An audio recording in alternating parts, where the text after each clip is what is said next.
teníamos que estudiar especialmente el tema del conocimiento de Dios y de las realidades superiores al alma humana. Habíamos hecho referencia a la suma contra los gentiles.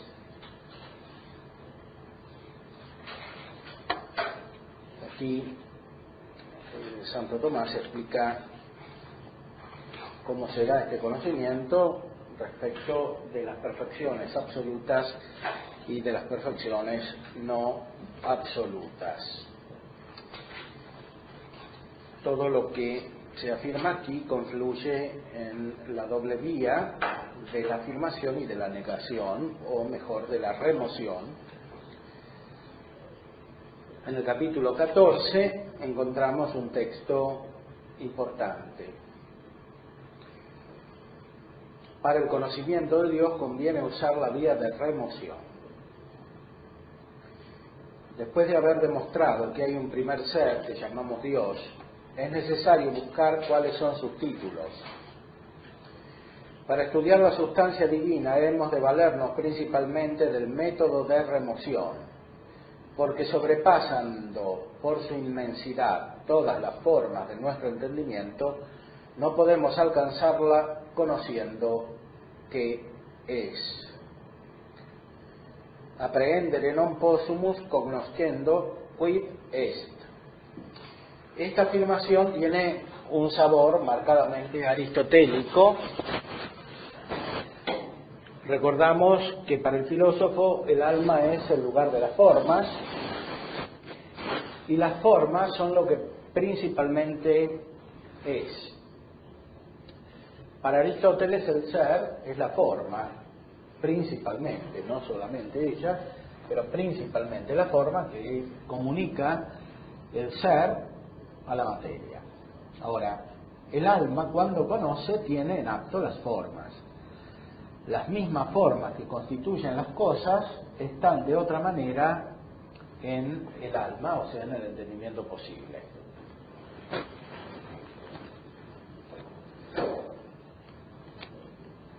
Ahora bien, el Dios excede todas las formas, como lo imparticipado excede lo participado, como lo universal excede lo particular, como el mismo ser excede los entes que participan del ser. Por eso, conociendo lo que es decir, las formas, no podemos conocer a Dios. Aunque conocer qué es punto de partida de un conocimiento analógico de Dios, como sabemos, por la vía afirmativa, porque lo participado conduce a lo imparticipado, pero conduce a lo imparticipado con la condición de que se capte lo propio de la analogía, que contiene al mismo tiempo una semejanza y una desemejanza. La vía de la negación manifiesta, o de la remoción más bien, manifiesta la desemejanza. Poco antes de la época en que Santo Tomás escribía, el Concilio IV del Laterano había establecido la proposición fundamental acerca de que nunca podemos afirmar entre las criaturas y Dios una semejanza tal que no debamos afirmar una mayor desemejanza.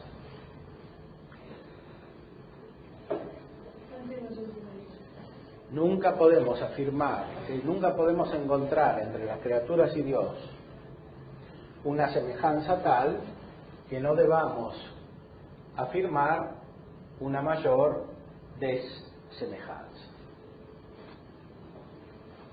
Afirmar la desemejanza es lo mismo que negar la semejanza. O sea, siempre la distancia, para hablar metafóricamente, entre la criatura y Dios es mayor que la cercanía que nuestro entendimiento puede encontrar. La cercanía es una metáfora para indicar la participación de las diferentes perfecciones.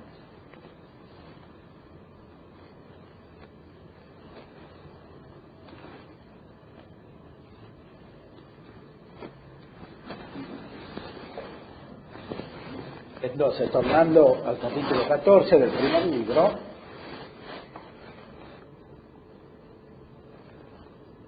la sustancia divina sobrepasa todas las formas, no la podemos alcanzar conociendo qué es. Sin embargo, podemos alcanzar alguna noticia conociendo qué no es.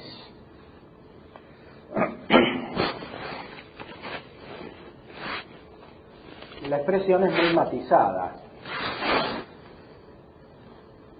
Aliquale meius habemus notitiam cognoscendo quid non est.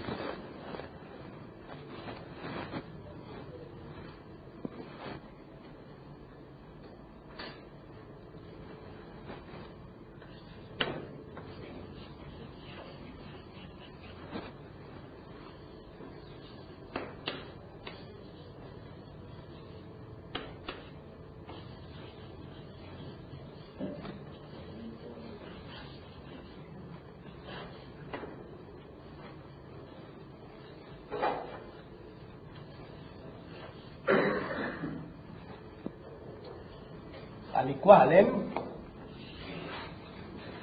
una cierta noticia, es decir, no un conocimiento perfecto por semejanza, o sea, por idea o por concepto. No podemos conocer quid es, sino quid non est. Más precisamente, se está afirmando que conocemos a Dios a través de lo que no es. Porque el conocimiento no termina en una negación, sino que termina en la realidad divina, pero a través de la negación. Esto retoma lo que afirma Dionisio en el capítulo 7 del libro sobre los nombres de Dios, donde dice que nos unimos a Él conociéndolo a través del no conocimiento. Conociéndolo a través del no conocimiento.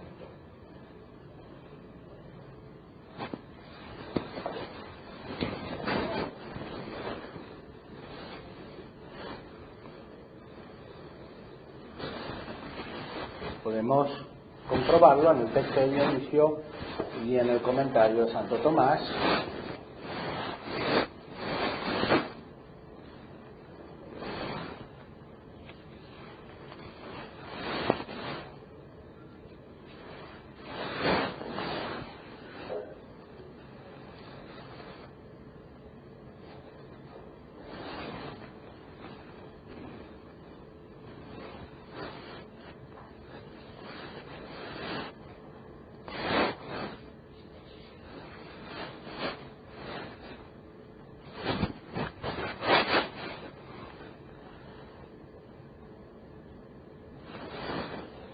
Aquí dice Dionisio que es necesario ver que nuestra mente tiene virtud para entender, a través de la cual mira los inteligibles.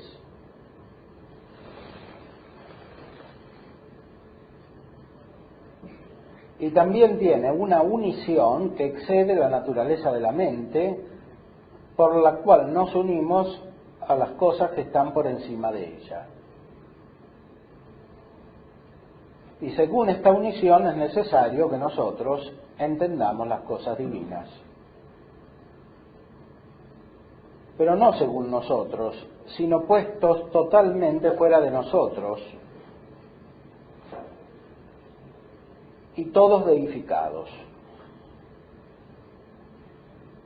Esta afirmación de Dionisio no corresponde solamente al orden sobrenatural, que por otra parte no está explícitamente distinguido aquí, sino también al orden filosófico, o sea, al orden metafísico.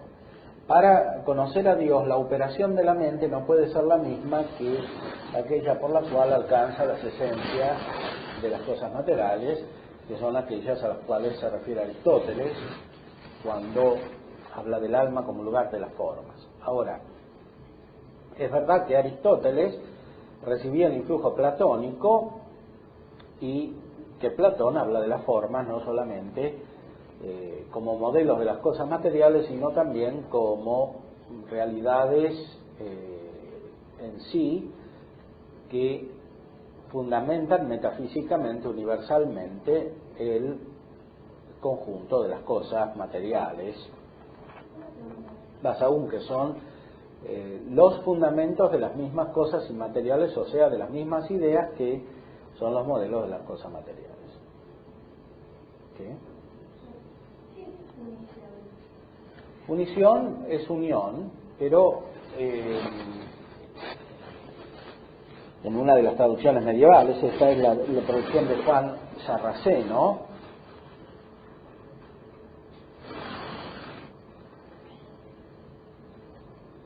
quiere decir unión, pero la unión de manera ejercitada, la unión como acción. La palabra unición se refiere más precisamente a la acción de la unión, o sea, la unión en cuanto está uniendo, que la mera unión, porque en latín, así como en castellano, unión puede querer decir el resultado de la unición, o sea, de la acción que une. En griego es génosis, que significa literalmente hacer uno, la acción de hacer uno. En este caso, uno es la mente con Dios. Para que la mente humana esté unida con Dios, tiene que salir fuera de sí.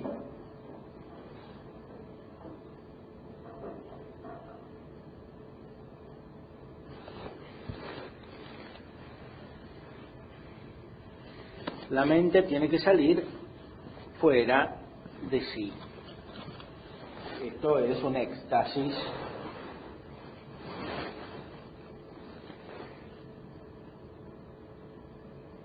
Ahora bien, es mejor ser de Dios que no de sí mismos. Y así serán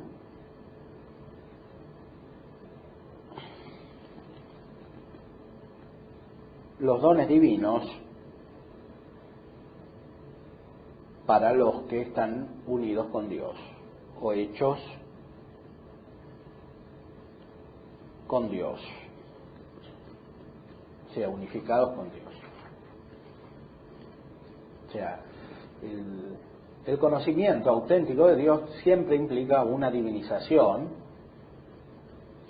sea sobrenatural, esto se da con el conocimiento de las personas divinas, que supera la analogía racional, o se da por la unión metafísica.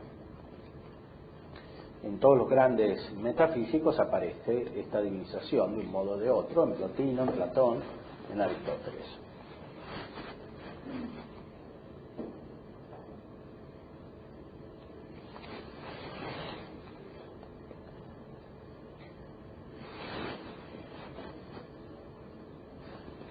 Aquí Santo Tomás, comentando este pasaje, se refiere más directamente al orden sobrenatural. Dice, en primer lugar, muestra cómo nos equivocamos en la contemplación de la divina sabiduría, y dice que, como dijo en otros libros suyos, mientras queremos recibir las cosas divinas que están por encima de nosotros según nuestro modo, y mientras confiamos en nuestra razón, que se nutre de los sentidos como principio, es decir, a partir de las cosas sensibles, captando la verdad, y mientras queremos comparar las cosas divinas con las cosas nuestras, es decir, las que conocemos nosotros, en esto nos equivocamos, queriendo escrutar la razón divina e inefable para nosotros, según aquello que aparece para nosotros por la razón y por el sentido. Después muestra cómo hay que evitar esta decepción. Y dice que hay que considerar que la mente nuestra tiene dos elementos, o dos instrumentos para conocer los inteligibles. Primero, tiene una natural virtud, esto es inteligencia, por la cual podemos mirar los inteligibles proporcionados a ella. Segundo, tiene una cierta unición a las cosas divinas por la gracia, que excede la naturaleza de nuestra mente, por la cual unición se unen los hombres por la fe o por cualquier conocimiento a las realidades que están por encima de la virtud natural de la mente. Es necesario entonces que entendamos las cosas divinas según esta unición de la gracia, como no trayendo las realidades divinas a las que son según nosotros, sino más bien todos nosotros estableciéndonos fuera de nosotros en Dios, de manera tal que por la predicha unión nos deifiquemos totalmente.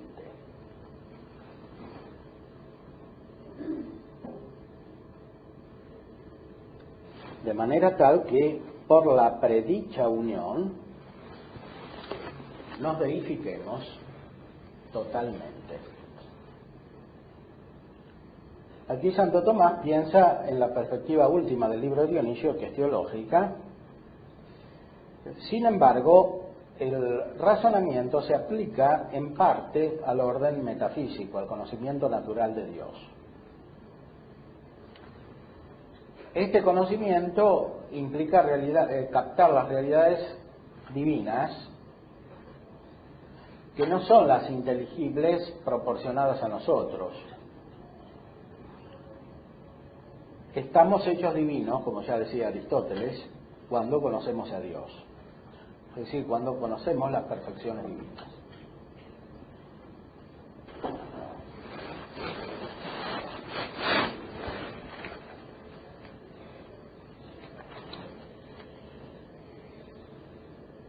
En otro lugar, este comentario decía que conocemos las realidades divinas por participación, las inferiores por abstracción.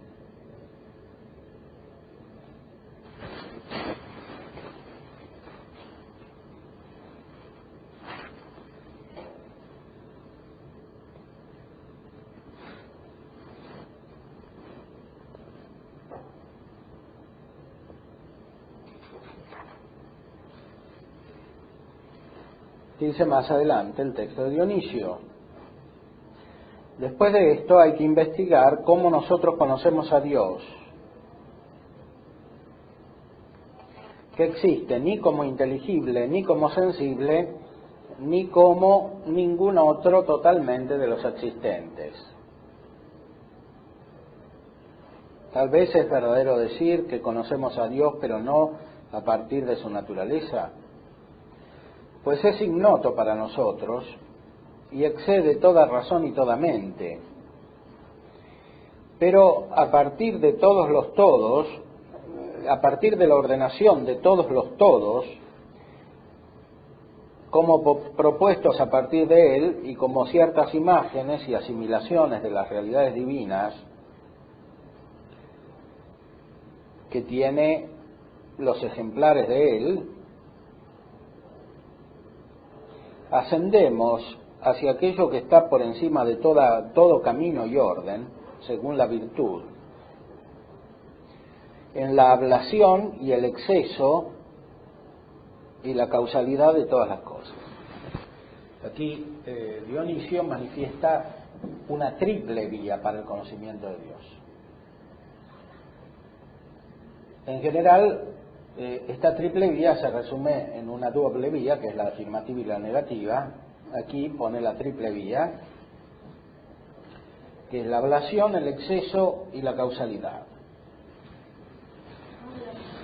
Ablación, que quiere decir supresión.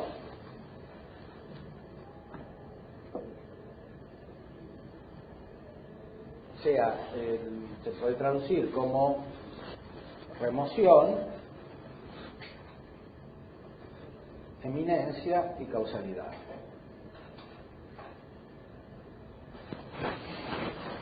Por lo cual Dios se conoce en todas las cosas y sin todas las cosas.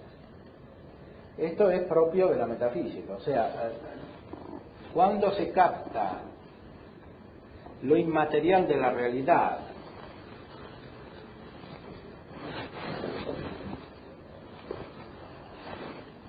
como propiamente existente en esta condición inmaterial.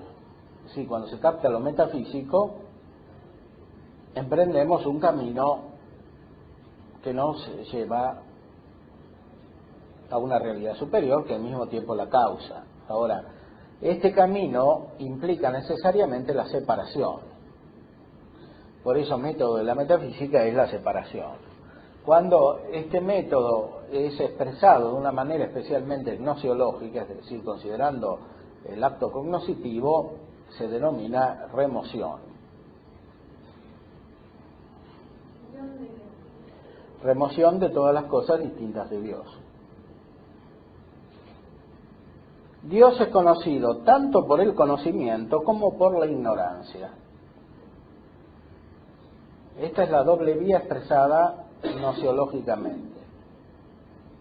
Dios es conocido a través del conocimiento y es conocido a través de la ignorancia. La expresión es muy sutil porque no dice que Dios es conocido directamente, sino que Dios es conocido a través del conocimiento y Dios es conocido a través de la ignorancia. Porque no es suficiente partir de las cosas que directamente la inteligencia conoce para conocerlo. Es decir, no se puede conocer a Dios simplemente partiendo de la esencia de las cosas materiales, de los animales, de las plantas, del hombre. Es necesario partir del conocimiento de estas cosas, porque solo el conocimiento de estas cosas no se establece en el nivel verdaderamente metafísico, al menos implícitamente.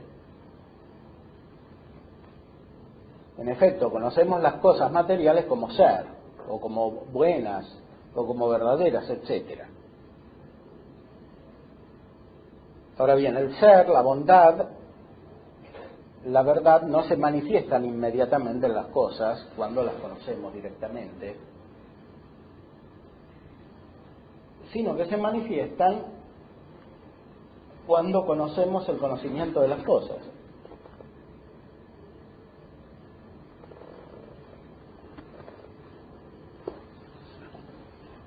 Esto es especialmente así por lo que se refiere a la bondad y a la verdad, porque implican una relación. La bondad implica una relación con la voluntad y la verdad implica una relación con la inteligencia. Sin embargo, esto también es así, de algún modo diferente, respecto del ser, porque el ser aparece solamente cuando existe un acto de conocimiento intelectual.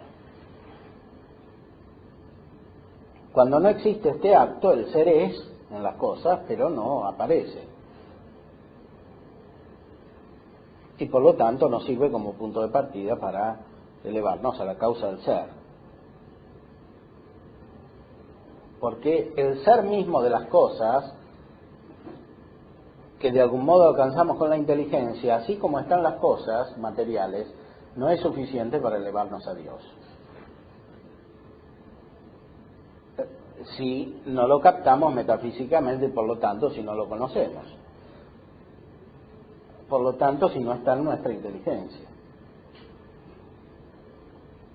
Y lo mismo, el conocimiento de Dios a través del no conocimiento, de la ignorancia, implica que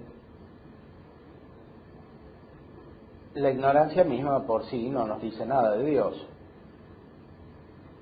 si no está unida con el conocimiento. O sea, es un conocimiento a través de la ignorancia,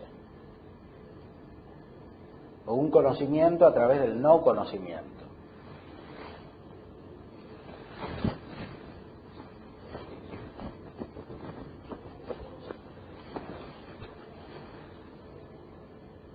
Y aquí también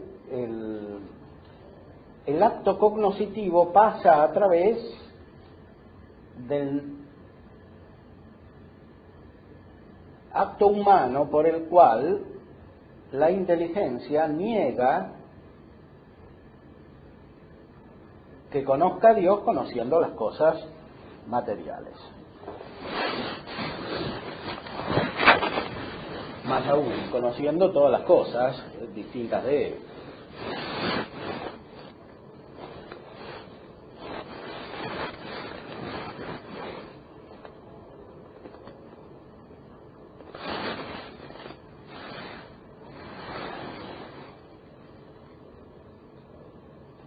Por eso dice Dionisio, con una expresión que después entra en toda la teoría mística cristiana, «Ο Θεός γιγνώσκεται δια αγνωσίας».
Ο Θεός γιγνώσκεται δια αγνωσίας.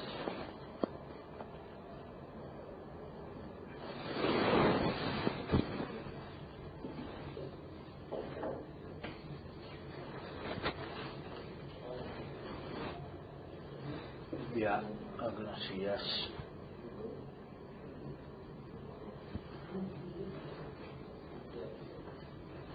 Esta agnosías es una expresión que contiene ya el conocimiento, es negación del conocimiento.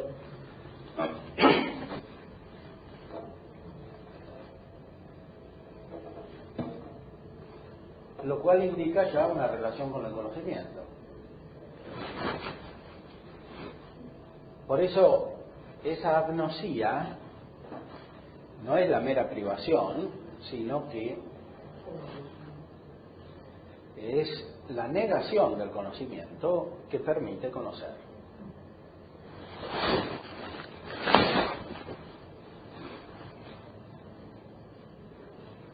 Esto evidentemente suena muy cercano a la dialéctica de Hegel, y de hecho hay una relación a través de Proclo, porque Hegel se inspira en cierta medida en Proclo, del cual admira mucho, y Dionisio también. Evidentemente, sin embargo, el sentido fundamental es diferente en Dionisio y en Proclo de las expresiones, porque en Dionisio hay un sentido radical de la trascendencia divina que un sentido radical de la trascendencia divina que sin embargo no coexiste con una especie de panteísmo como sucede en el neoplatonismo. Muy por el contrario, el tenor último de las reflexiones filosóficas de Dionisio es muy cercano a la metafísica aristotélica, aunque las expresiones sean fundamentalmente radicadas en la tradición platónica y neoplatónica.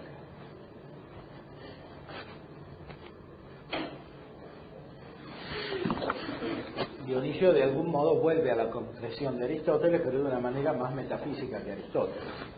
por el hecho de que desarrolla su pensamiento dentro de una espiritualización mayor, de una divinización mayor, que es la que corresponde a la gracia.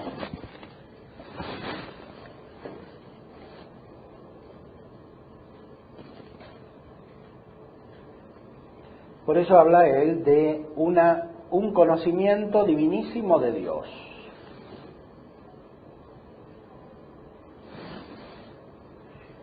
Que theiotate tu theou gnosis.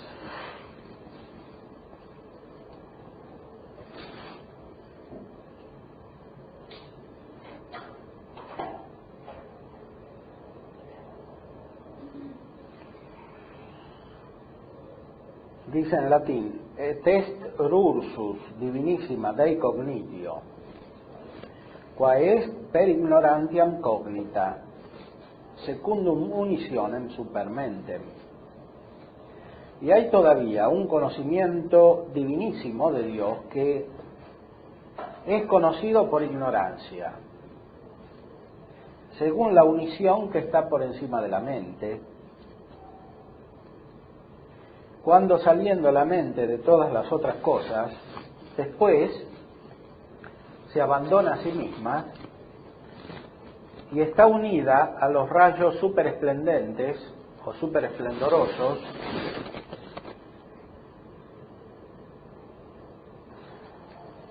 y luego está allí iluminada en lo profundo por la no escrutable sabiduría. O está allí en lo profundo de la sabiduría iluminada en lo profundo no escrutable. Esta iluminación evidentemente es sobrenatural,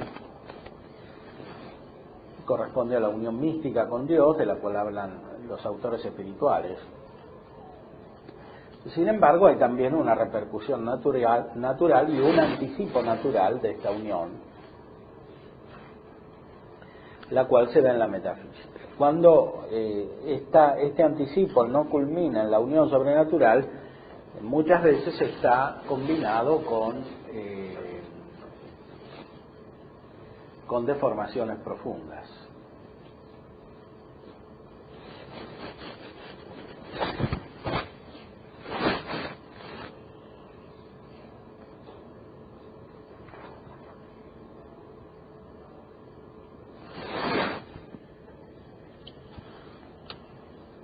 Retornemos a la expresión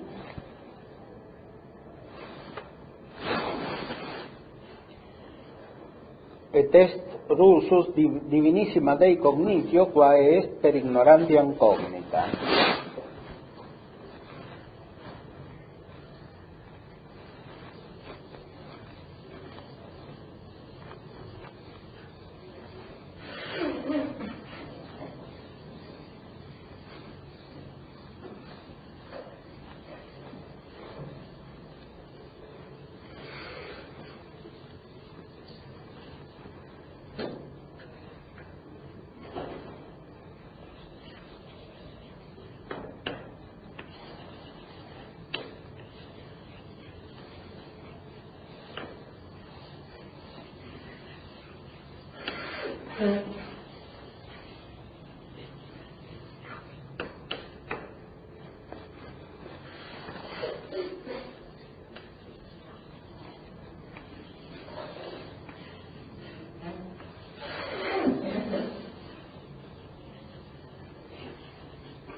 Esta traducción también es muy precisa, refiere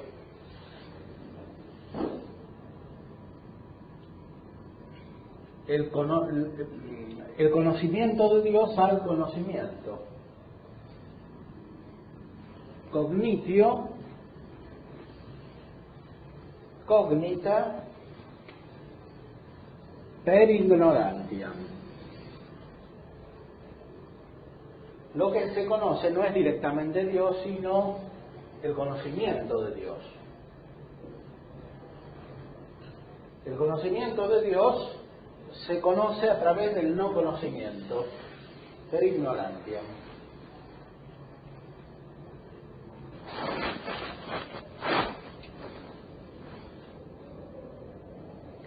Esta expresión es mucho más cercana a Aristóteles de lo que parece, porque en el libro 12 de la Metafísica Aristóteles afirma que Dios es conocimiento de conocimiento.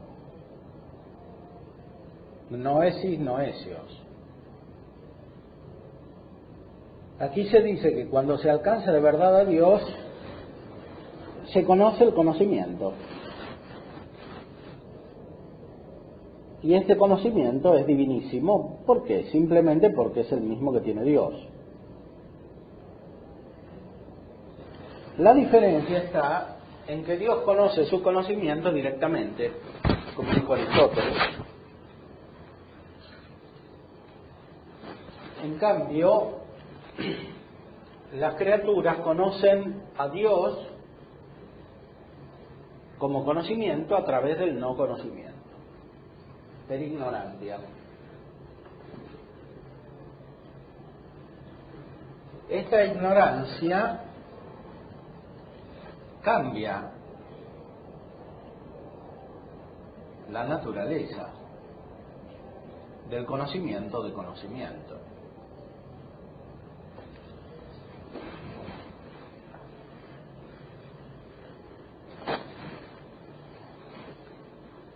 Es una ignorancia introducida dentro del conocimiento.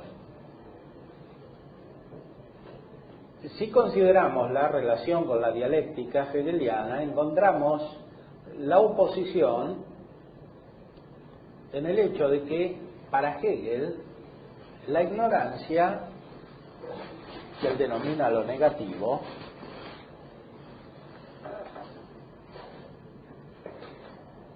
aumenta el conocimiento, lo perfecciona, si se pudiese usar la palabra perfección, porque no corresponde propiamente a Hegel, pues no hay perfección. O sea, el conocimiento es exhaustivo porque tiene la negación. En cambio, en la visión de Dionisio, e implícitamente de Aristóteles, el conocimiento que pasa a través de la negación es más imperfecto. ¿Esto qué significa? Que, como dice Dionisio, por la negación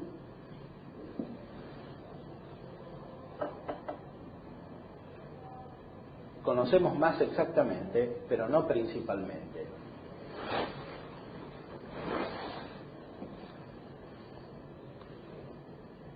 La jerarquía celestial dice que las afirmaciones son inconsistentes y las negaciones son exactas acerca de Dios. El último término del conocimiento es el conocimiento, pero no el mismo conocimiento humano, sino el conocimiento que tiene Dios, o sea, el conocimiento que Dios es.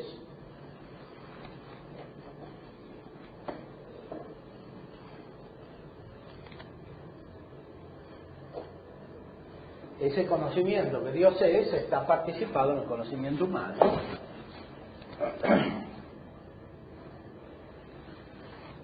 Pero no es suficiente que el conocimiento humano se conozca a sí mismo para conocer a Dios.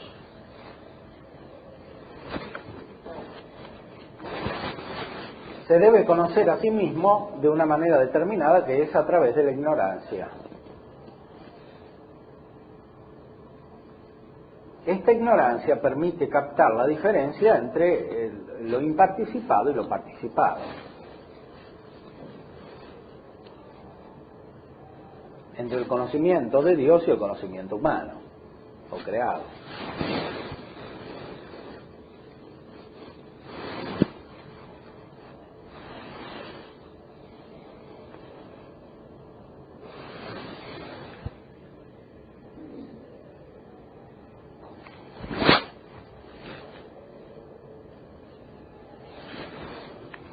podemos poner la expresión en griego, al menos lo central.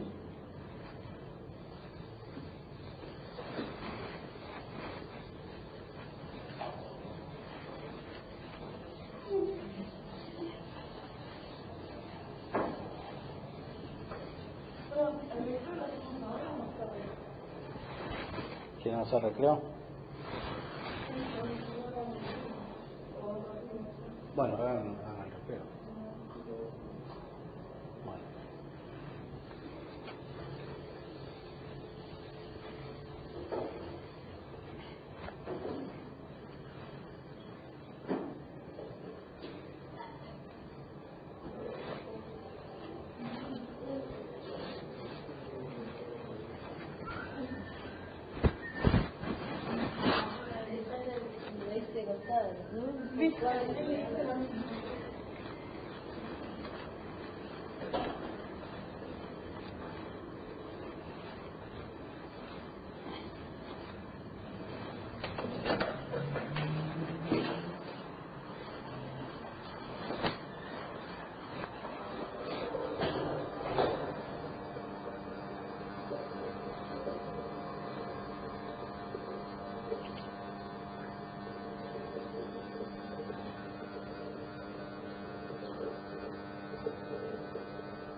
Hola. ¿Dónde estás?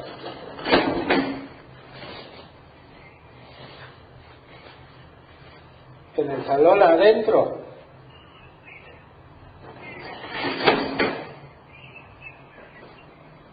¿Y qué querés? Bueno, ahora puedo bajar, estoy en el recreo. No, me voy tarde, después que termine todo. ¿Qué querés hacer ahora? ¿Buscar a la chica? ¿Dónde no está? ¿Y no tenés el teléfono?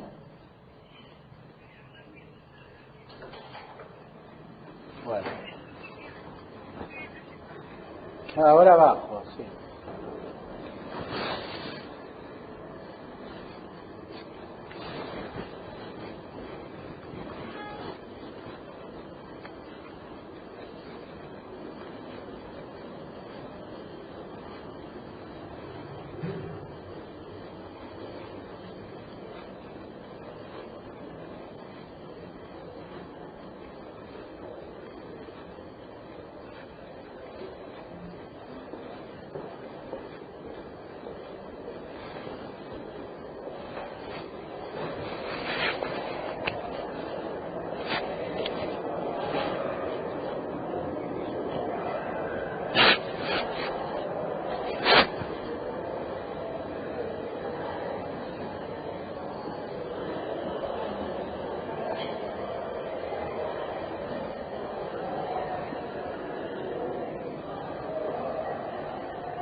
días. Buenos días.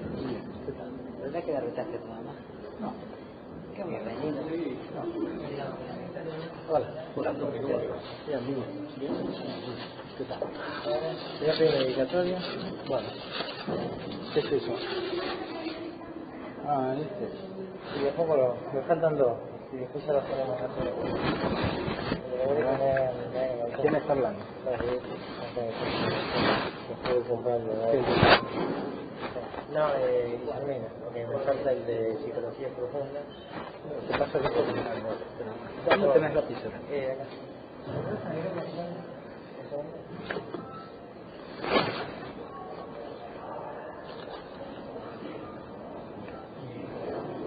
Al último cruzado, juraron, al último cruzado, jurar y gaucho, estas pampas.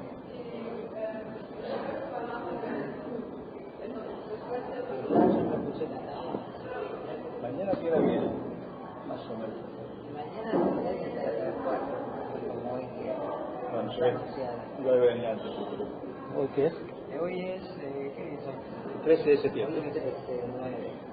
13 de septiembre.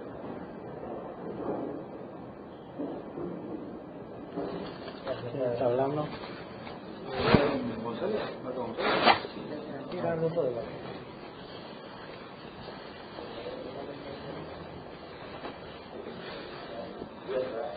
Celebrando directamente en los distintos periodos.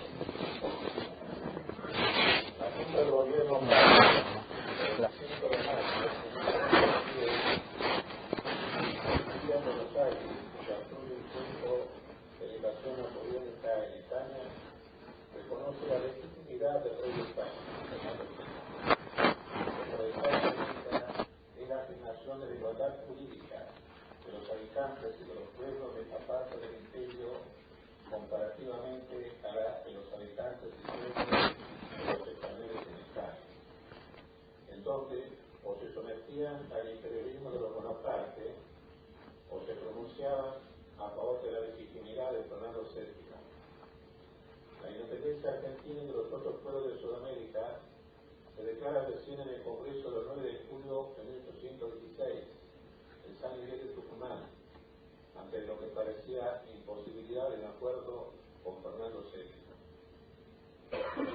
La guerra de la independencia en el continente terminó con una fragmentación del gigantesco imperio hispanoamericano, pero las distinciones y límites surgidos no deben hacernos olvidar nuestra unidad histórica y de patria con los restantes pueblos hispanoamericanos del continente y con la misma España, curiosamente la madre patria.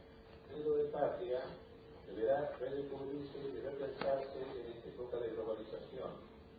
De lo contrario quedaremos masificados, especializados, borrados, y acaso con una loca alegría de responsables e ideologizados. Hasta la consolidación de los actuales límites jurídicos, había distintas posiciones con fundamento en la realidad. En la monarquía española se pensaba en la continuación del imperio hispanoamericano, incluyendo a la misma España. El general Simón Bolívar quería una sola entidad política para el continente hispanoamericano, con reyes con el título de presidentes. El general José de San Martín, al final de su carrera política y militar en el Perú, afiaba a 3 entidades políticas fundamentales en el continente con un príncipe español como rey del Río de la Plata, Perú y Chile. El general Juan Manuel de Rosas veía la necesidad de mantener por lo menos los límites del virreinato del Río de la Plata. La situación real actual, desde el punto de vista de la distinción de las entidades políticas, no es la que pensaron muchos de nuestros grandes. Nación viene de natus, nacido, que señala nuestro nacimiento y también a nuestros progenitores, a nuestra sangre. El ser humano posadámico es consecuencia del amor humano y sexual del hombre y de la mujer que se entregan el uno al otro bajo la asistencia divina. En el ser humano del hombre y de la mujer ya se da una superior preparación de la materia que cuando se unifica recibe el alma humana creada por Dios según un acto soberano de la libertad y del amor divino. Nuestra nación no es de ahora, humana de los indios y españoles hasta Adán y Eva. Los indios y españoles unidos formaron la esencia histórica de nuestra patria americana. Lo que viene después es asimilable. Como decía San Pablo, refiriéndose a los cristianos de Corinto, porque aunque tengáis 10.000 pedagogos en Cristo, pero no muchos padres, que quien no se engendró en Cristo por el Evangelio fui yo. Nuestra paternidad y maternidad en el ámbito de la historia patria americana corresponde a los españoles y a los indios, y eso importa a nuestra identidad. Para la obtención de nuestra independencia sería una guerra con España, y ha quedado todavía un germen injusto y anticristiano de odio contra España, mucho por obra de la Revolución Francesa y de los imperialismos enemigos de España. Esto importa un veneno y negación en el alma, y debe desaparecer. Lo contrario importaría negar a Isabel y Fernando, a Carlos V, a Felipe II, a Cristóbal Colón, a los grandes navegantes y capitanes de la conquista, a los grandes misioneros, especialmente religiosos del continente, canos, dominicos, misionarios, jesuitas, a los grandes maestros religiosos y culturales, como Santo Domingo de Guzmán, San Ignacio de Loyola, Santa Teresa de Jesús, San Juan de la Cruz, Fray Francisco de Victoria, Miguel de Cervantes, Lope de Vega, a los heroicos fundadores de pueblos y ciudades, etc.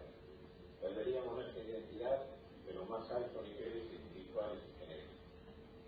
Se dio la desconsideración y negación del indio. Eso importa también una pérdida de identidad genética e histórica. Mucho del mito de la superioridad de la raza blanca o de la raza aria, que no es preciso lo que dice la primera de San Pedro 2:9-10, el texto, pero vosotros sois linaje escogido, sacerdocio real, nación santa, pueblo adquirido para perdonar el poder de Dios amor de las tinieblas a su luz admirada. Vosotros que un tiempo no erais pueblo, ahora sois pueblo de Dios. No habíais alcanzado misericordia, pero ahora habéis conseguido misericordia. Hasta ahí. La conexión espiritual y religiosa importa para la constitución del concepto de raza humana. En los tiempos antiguos, en nuestro actual territorio continental estuvieron nuestros indios. En el noroeste atacamos con abarcas, leristas, yureligeras, tonocotés, canarios, con el Chingón fuerte. En la llanura, en la zona del Chaco, chiriguanos, macacos, macabayos, guaypurúes. En el litoral de Mesopotamia, guaraníes, caindán, salapicú. En la llanura, Pampa y Patagonia, tehuelches septentrionales, tehuelches meridionales, onas, tehuelches.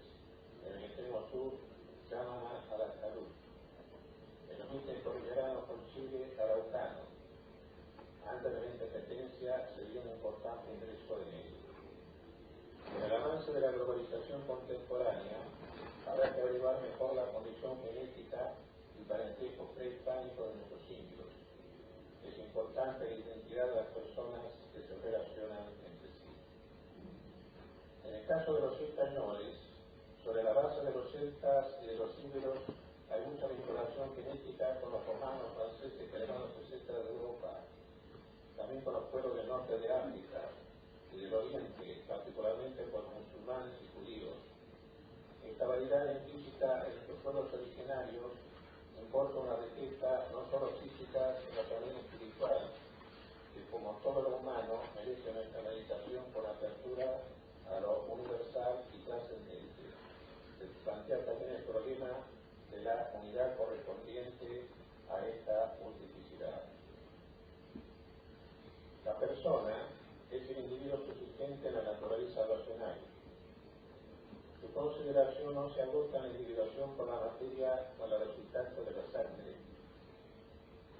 La distinción de la naturaleza individual como una persona es exigida por dogmas cristianos de la Trinidad y de la encarnación del Hijo de Dios. La personalidad humana añade un aspecto real y propio a la naturaleza individual humana. Y este aspecto está muy vinculado con el alma individual. Cuando se da la muerte de la persona humana, su personalidad, aunque no tenga plenamente el sentido de totalidad, sigue con el alma inmortal. Y así la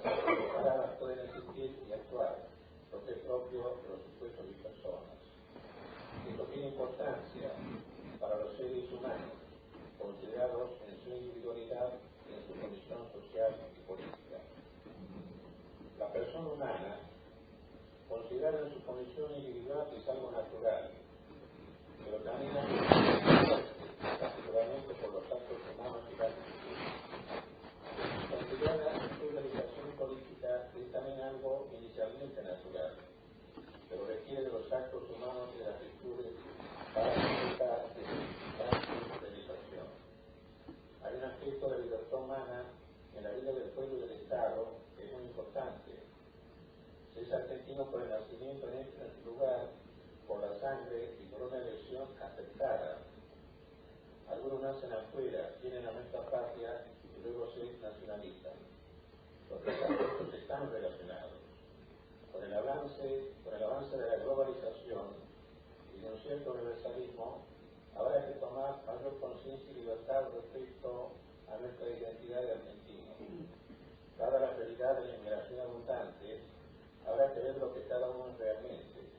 Si algunos se sienten más europeos o estadounidenses que argentinos, habrá que respetarlos más en sus determinaciones, sobre todo si los otros países los aceptan en sus vidas. La sinceridad es importante con respecto a la identidad. El Estado de la sociedad perfecta del orden natural. Se constituye el orden al bien común natural. Este bien común natural es un bien de las personas. El bien común de la Argentina. El bien común del Estado es el bien de perfeccionamiento de las personas reunidas en el más alto nivel humano, en orden a la constitución de fines que no pueden conseguirse ni individualmente ni en otras agrupaciones humanas inferiores, como la familia, sociedades comerciales efectivas o políticas menores como las privadas. El bien común del Estado es inmanente y trascendente. El trascendente es Dios, bien distinto al cual se ordena todo bien, que principio y termina, especialmente el ser y la actividad de la criatura racional. El bien común inmanente es el bien humano, que es un bien humano que se constituye con bienes materiales como la tierra, el agua, etc., pero sobre todo con bienes espirituales, como las virtudes y las ciencias. Tiene un sentido inteligible y ético, incluso metafísico, de manera que el político de raza se lo capta naturalmente, pero requiere también un esfuerzo, capacitación y asesoramiento para no quedar subjetivamente en lugares cercanos a la barbarie. El ente metafísico es algo especulativo y así corresponde prioritariamente a la metafísica o sabiduría humana, pero puede ser captado como bien metafísico, inclusive en el orden práctico, y así facilita la intelección del bien común del Estado y del ordenamiento prudencial y la justicia. El Estado resulta necesario para la perfecta vida humana, pero como todas las criaturas, está ordenado el bien sobrenatural y divino, que ordena a Cristo y a la Virgen María, que quien necesita por razón de la salvación de los hombres. El hombre individual o socialmente considerado no puede hacer nada sin Dios. La obra de la salvación se cumple incluso dentro del Estado, y normalmente requiere el apoyo del Estado y del hombre dentro del Estado. El gobernante puede ser un santo o un pecador. La cristiandad es lo debido en el presente orden de la creación. Así es lo normal, aunque se dé en el estado de lucha y antecedente en decadencia. No solo por la decadencia de los laicos cristianos, a quienes corresponde principalmente la acción política del Estado, sino también por cierta decadencia del elemento sacerdotal, que debe actuar en el orden jerárquico de la santificación de la Iglesia. Dado al César lo que es de César y a Dios lo que es de Dios. La insistencia del actual pontífice Benedicto XVI en la presencia de Cristo y de la caridad en el orden político es como una profecía para tiempos mejores en el tiempo. Si se da legítimamente la caridad sobrenatural en el orden político natural, según cierta participación, se da también el resto del organismo sobrenatural que acompaña y fecunda la caridad bajo la dirección suprema de Cristo Rey. Eso ya es espiritualmente un principio para la cristiandad.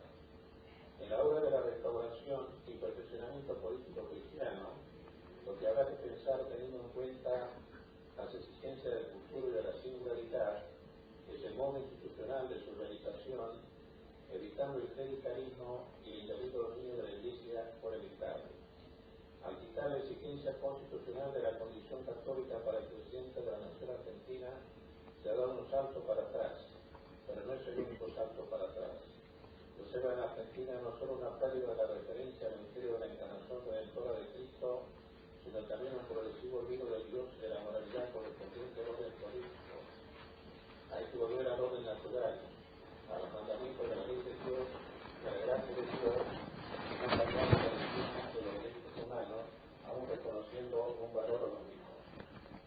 Si el Estado es algo natural, es natural que siga en el otro mundo, pero él tiene que someterse perfectamente a las exigencias del reino eterno, que es ante todo sobrenatural y divino.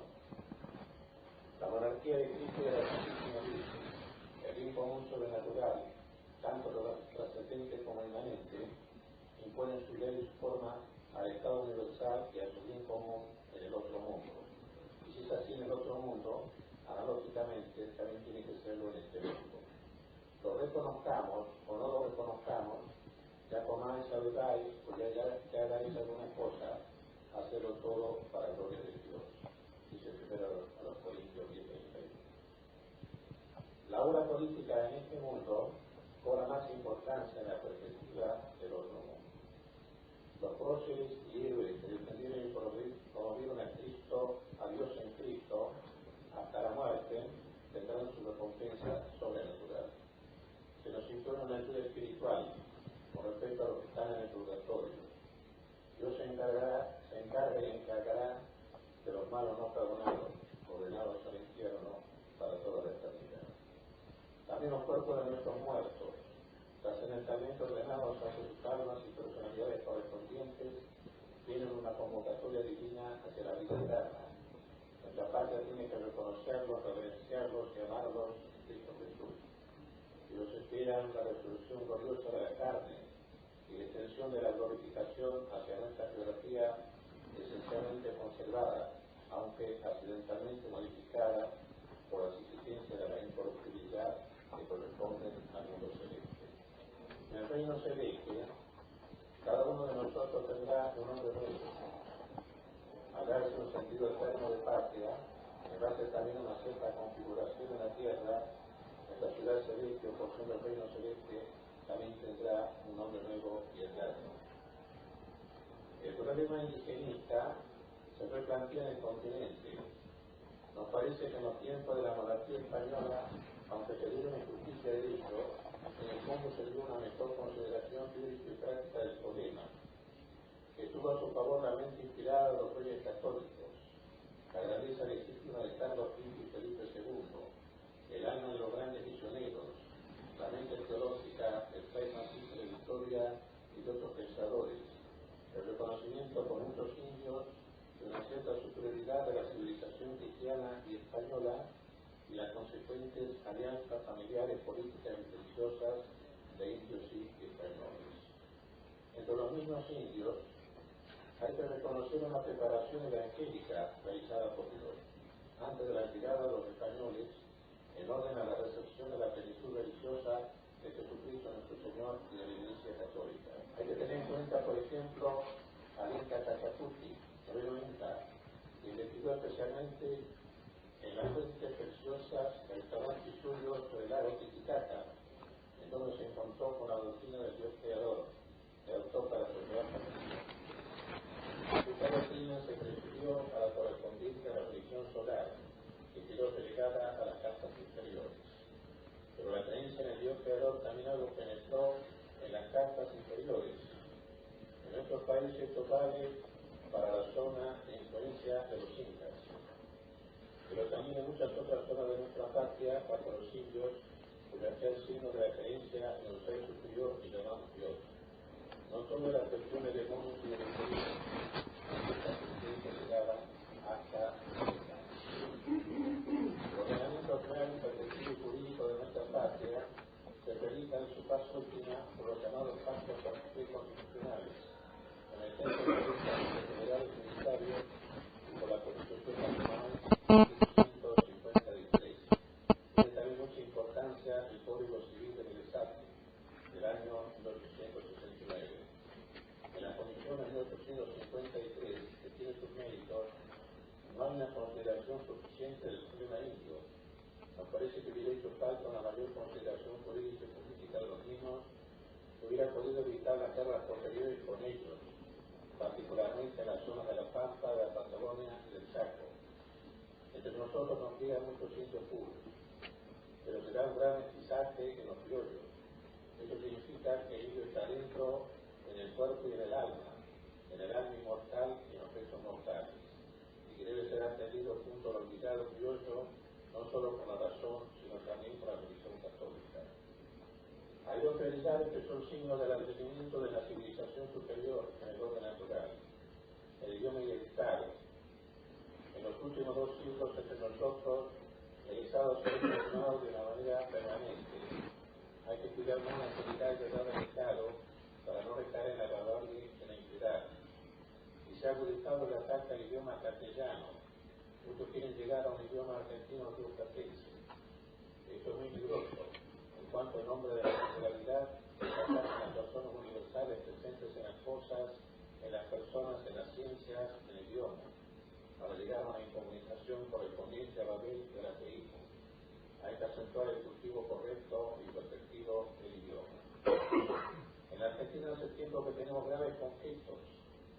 Hay que buscar la paz verdadera, en Dios Padre, con Jesucristo y con el Espíritu Santo, en la Virgen María y en la Iglesia Católica, en los mandamientos de la ley de Dios y en la gracia, en la justicia y el derecho natural. Renunciar a eso es un gran engaño.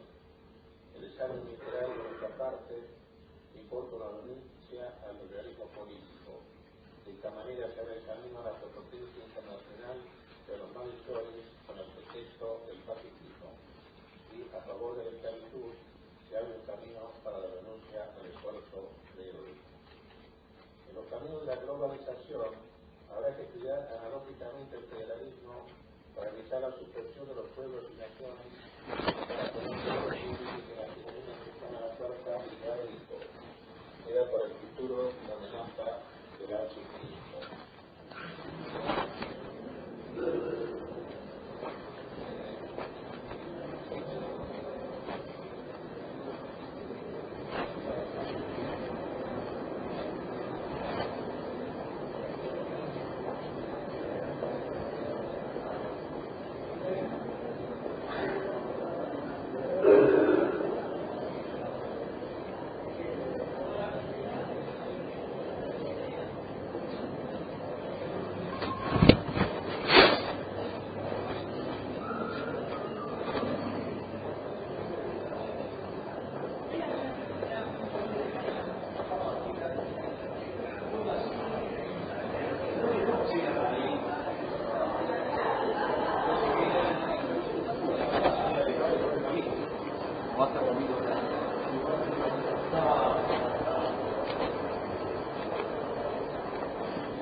que theiotate tu theou gnosis que diagnosías. Es la expresión que hemos analizado. Como observan, en el original también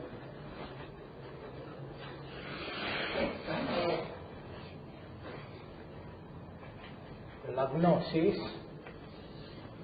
es a través de la agnosía, que es el no conocimiento.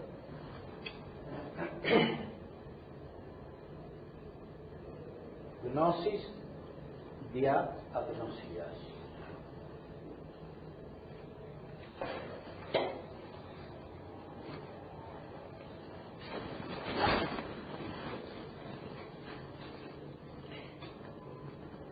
Gignoscomene.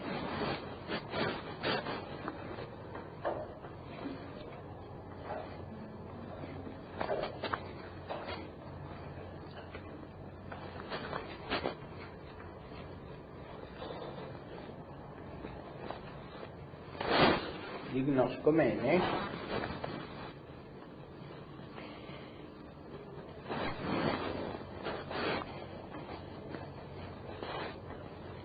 aquí está la duplicación del conocimiento.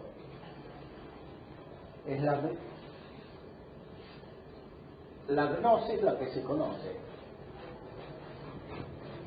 y se la conoce a través de la ignorancia.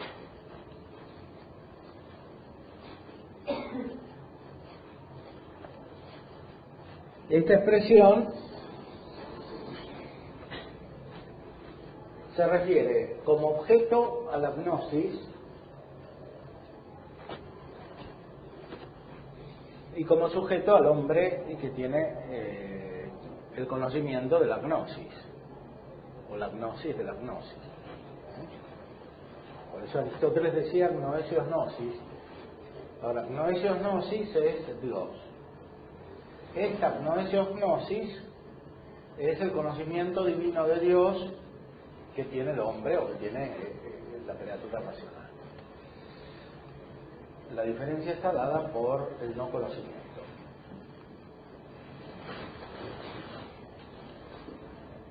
Por eso, en la Suma Teológica, Santo Tomás dice que cuando conocemos a Dios, en lugar de la definición tomamos los efectos.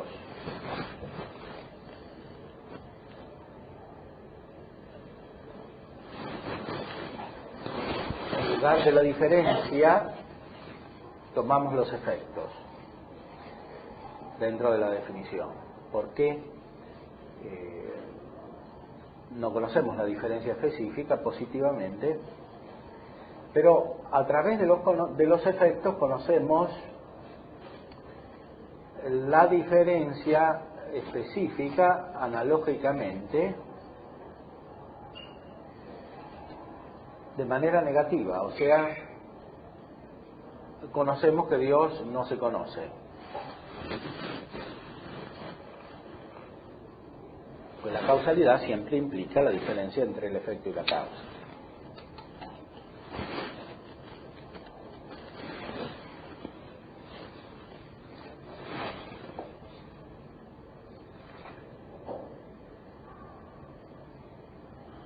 Veamos el comentario de Santo Tomás a este pasaje.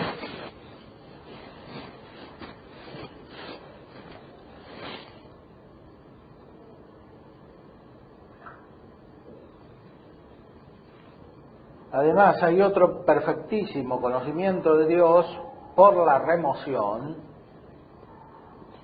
por la cual conocemos a Dios a través de la ignorancia, por una cierta unición a las realidades divinas sobre la naturaleza de la mente. Cuando esto es, nuestra mente, apartándose de todas las otras cosas, y luego olvidándose o dejándose también a sí misma, se une a los superesplendorosos rayos de la deidad, en cuanto conoce que Dios es no sólo sobre todas las cosas que son inferiores, sino también sobre ella misma, habla de la mente, y sobre todas las cosas que pueden ser comprendidas por ellas.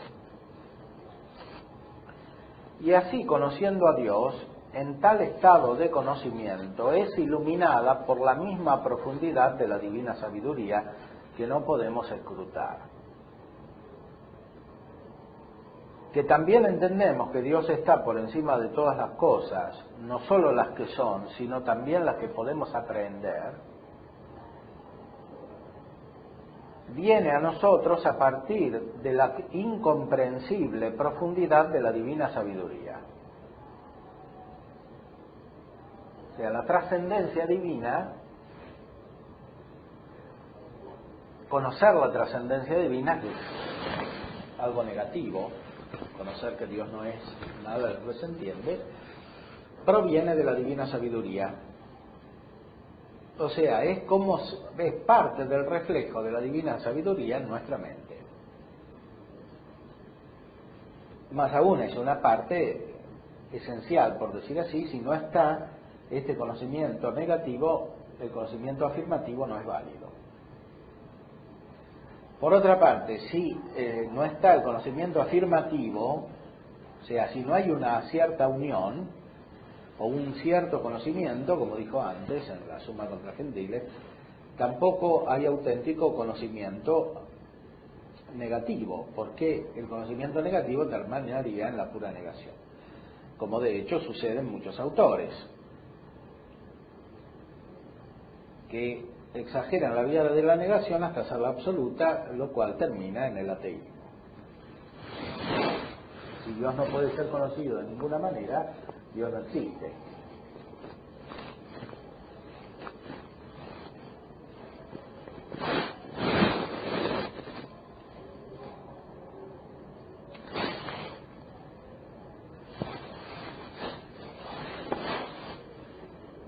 Con esta aclaración podemos volver al capítulo 14 del libro de la Summa contra primero de la Summa contra Gentiles, que es relativamente más simple, menos elevado metafísicamente, es más cercano a la mentalidad aristotélica, aunque el lenguaje aristotélico aquí está asignado también por el conocimiento de Dionisio. Probablemente la época de la redacción es cercana a la del comentario, el de Divinos. El lenguaje de Santo Tomás varía mucho de una obra a la otra. Entonces,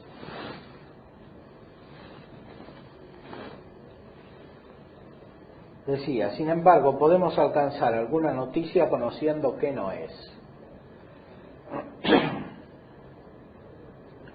Aliqualim eius habemus notitiam cognoscendo quid non est. Y por tanto, mayor será cuanto más niegue de ella nuestro entendimiento.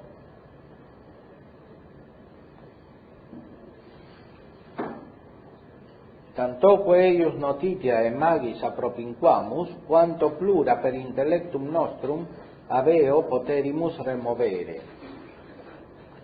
O sea, nos acercamos al conocimiento. Nos acercamos al conocimiento es una expresión simbólica, porque implica la referencia al lugar y al movimiento que existe en el mundo físico. Nos acercamos al conocimiento. ¿Cuál es este conocimiento? Es siempre el conocimiento que Dios tiene en sí mismo. Nos acercamos, que significa nos asimilamos a ese conocimiento, lo recibimos por parte nuestra, lo participamos. Pero tanto más nos acercamos, cuanto más podemos negar por nuestro intelecto de él.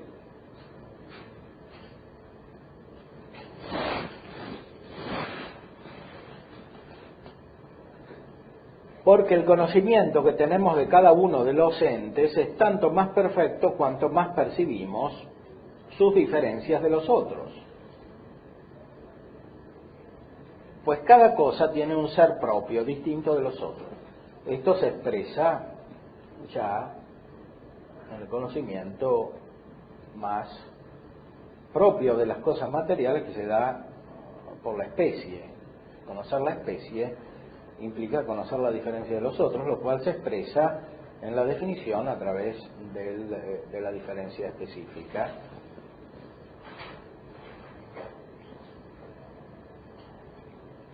De aquí que, tratándose de entes cuya definición poseemos, en primer lugar les damos un género que nos hace ver qué son en general. Después les añadimos sus diferencias, que los distinguen de los otros seres, y así formamos un conocimiento completo de la sustancia de la cosa, del ejemplo.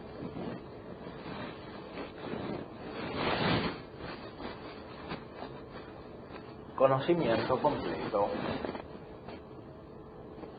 De Dios no podemos tener un conocimiento completo de lo que es, pero alguna noticia tenemos conociendo que no es.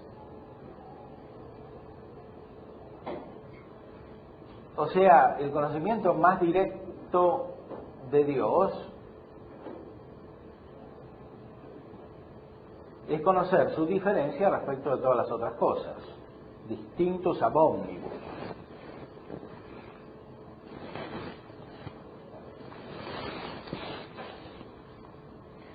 Mas en el estudio de la sustancia divina no podemos servirnos de la cuididad como género. Es necesario acudir a las diferencias negativas.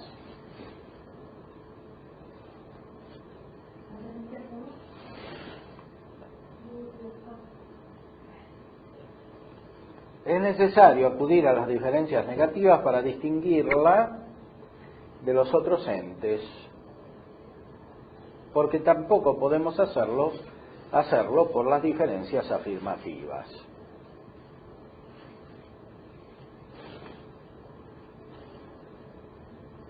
Si se trata de diferencias afirmativas, una nos conduce a la otra y nos aproxima a una designación más completa del ente,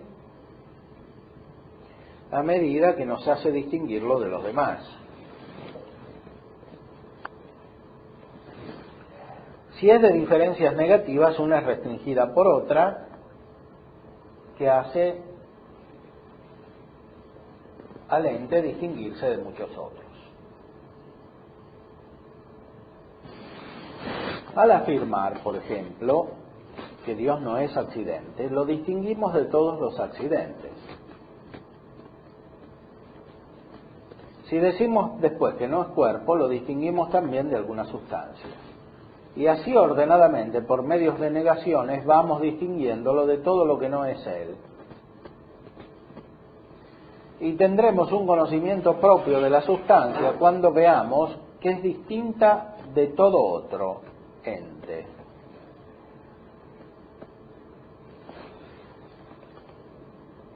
Et tunc de substantia eius erit propria consideratio cum cognoscetur ut ab omnibus distinctus.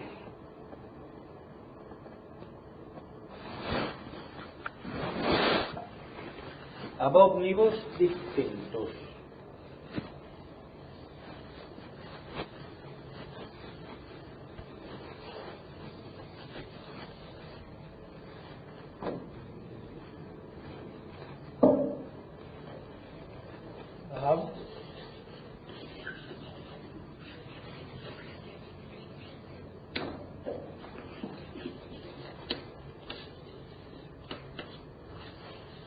Ab omnibus distinctus.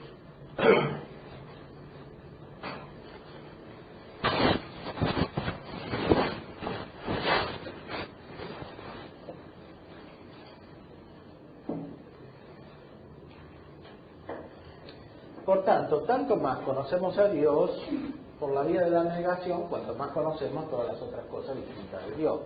Por eso, el conocimiento afirmativo de las otras cosas sirve para el conocimiento negativo de Dios. Porque tanto más podemos negar, cuanto más podemos conocer las cosas que existen, y tanto más cuanto más perfectamente las conocemos.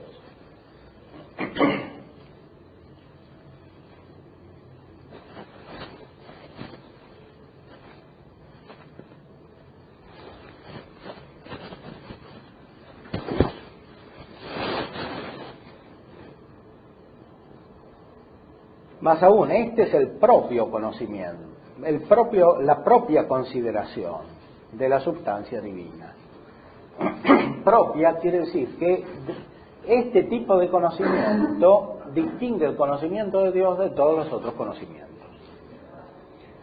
No quiere decir que es el único conocimiento de Dios, porque hemos visto que hay un camino afirmativo, pero el camino negativo es el propio conocimiento de Dios.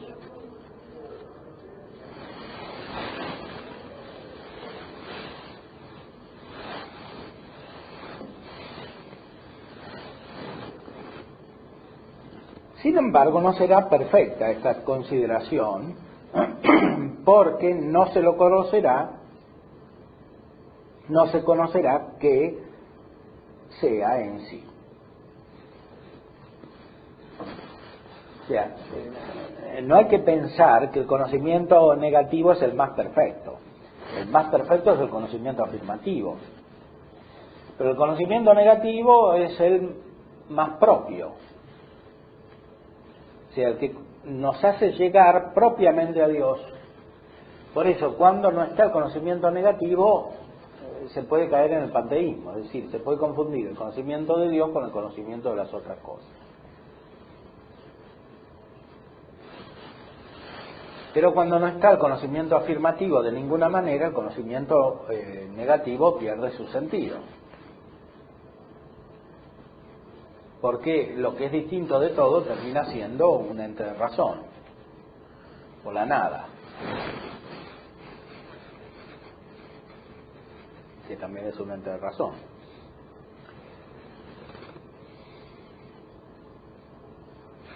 Si queremos pues proceder en el conocimiento de Dios por vía de remoción, tomemos como principio lo que ya se ha demostrado, es decir, que Dios es completamente inmóvil, verdad confirmada por la Sagrada Escritura. Dice Malaquías, porque yo soy Dios y no cambio, y Santiago, en el cual no se da mudanza. Y en los Números, no es Dios como el hombre para que se mude. O sea, el conocimiento negativo comienza por el movimiento, así como el conocimiento afirmativo comienza por el movimiento. Porque en la primera vía, que es la más elemental, es parte del movimiento y llega a la causa del movimiento, pero no podría llegar a la causa del movimiento si no captara que Dios es distinto del movimiento. Y esto es lo que se designa cuando negativamente se dice que es inmóvil. O sea la primera vía afirmativa que prueba que Dios existe, sea el atributo de la inmovilidad, son los primeros, o sea, son los más elementales, no son los más profundos. Los atributos más profundos de Dios se alcanzan cuando se conocen las realidades creadas más profundas. Justamente, para indicar cómo conocemos a Dios, se utiliza este camino, es decir, ver las realidades más profundas que están fundamentalmente en el mismo conocimiento. Por eso, para conocer a Dios más perfectamente hay que conocer el conocimiento.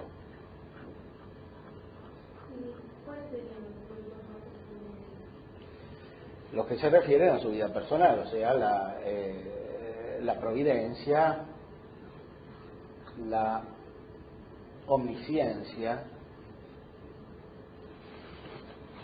la misericordia, la omnipotencia, que depende de la voluntad, etcétera. O sea, los que corresponden a la vida personal.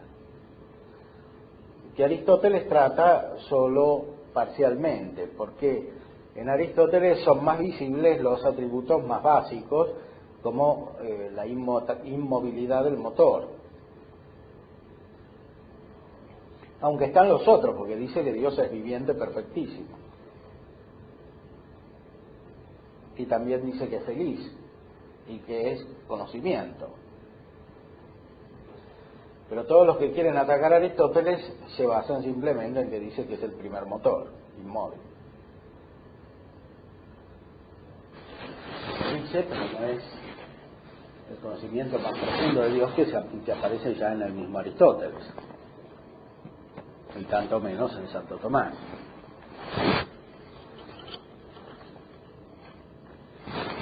Pues Santo Tomás se quedan solo con la primera vía de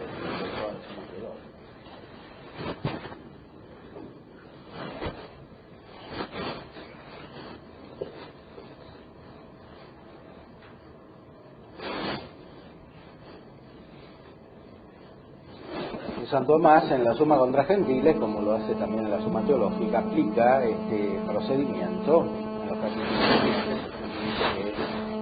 que Dios es eterno, y quiere decir que no comienza. Dice que en Dios no hay potencia pasiva,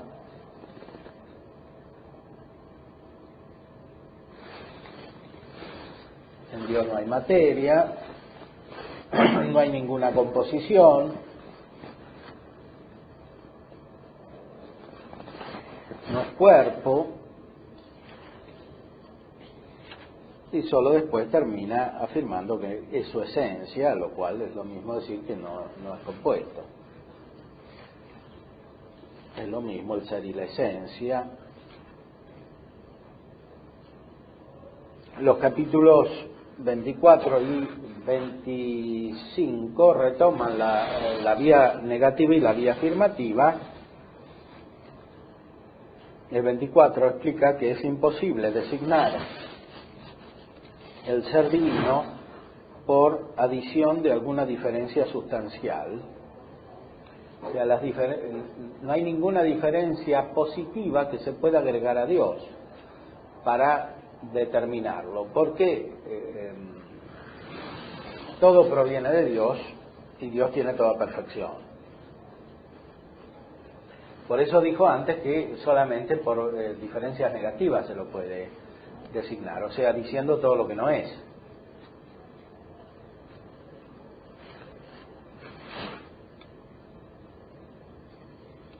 Al ser divino nada se puede añadir que lo designe esencialmente como la diferencia designa al género. Por otra parte, Dios no está en un género, como si hubiese algo más grande de Dios que lo contuviese como especie.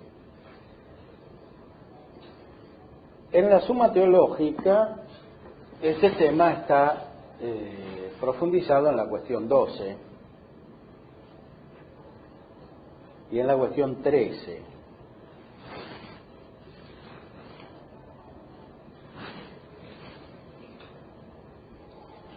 Aquí hay algo análogo a lo que se decía respecto del procedimiento negativo, de la consideración negativa de Dios, que es la más propia, pero no es la más perfecta. También aquí, pero desde el punto de vista afirmativo, se dice que este nombre, el que es máximamente propio nombre de Dios.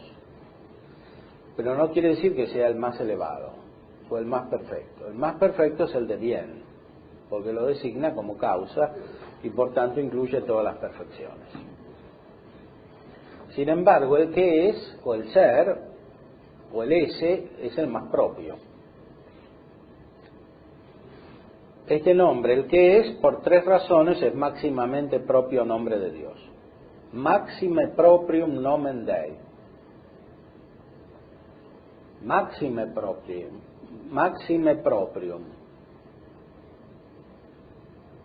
Y aquí la palabra proprium está tomada en el sentido lógico, o sea, como el accidente propio, que corresponde solo a él y no a otro.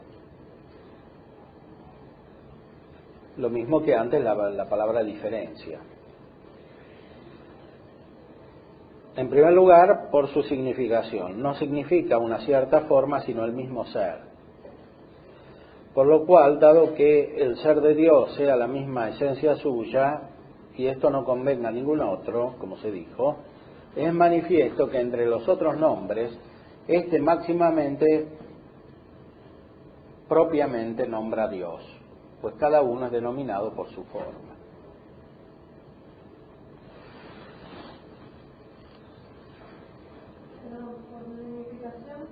Porque designa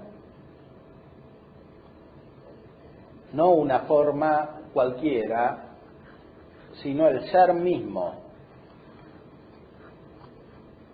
Aquí hay que entender Aristóteles, son más desde Aristóteles. La forma es ser, pero no todo el ser, es un ser determinado.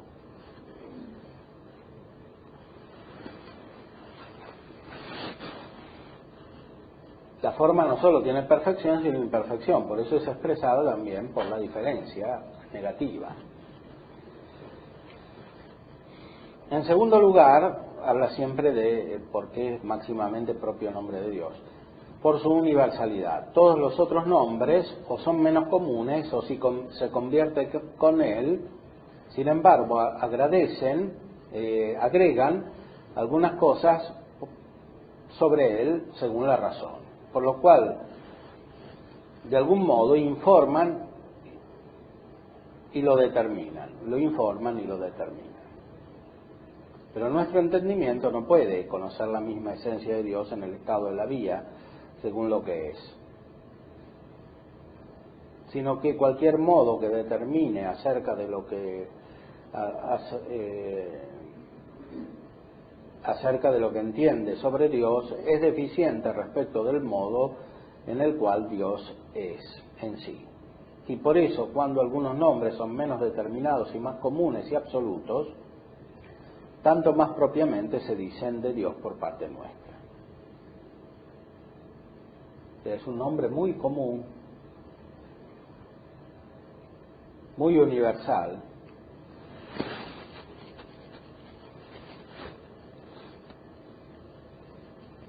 O sea, porque el nombre del ser abarca más efectos de Dios, lo designa más propiamente. Más aún, abarca todos los efectos de Dios. Cualquier otro nombre es determinado algún modo de la sustancia de la cosa, pero este nombre, el que es, no determina ningún modo de la esencia, sino que se relaciona indeterminadamente a todos. Y por eso lo nombra como un océano infinito de sustancia. La expresión está tomada de Juan Damasceno.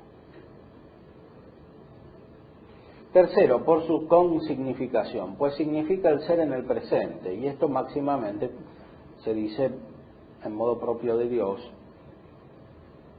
cuyo ser no tiene pasado y futuro, como dice Agustín en el libro quinto de Trinitatis. O sea, el nombre ser se dice actualmente,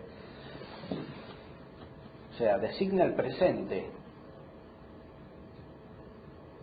más directamente que otros nombres, porque la palabra es la usamos para indicar lo que está en acto. Perdón, ¿cuál es la tercera razón? La consignificación, es decir, que además de expresar el ser, significa juntamente el tiempo presente.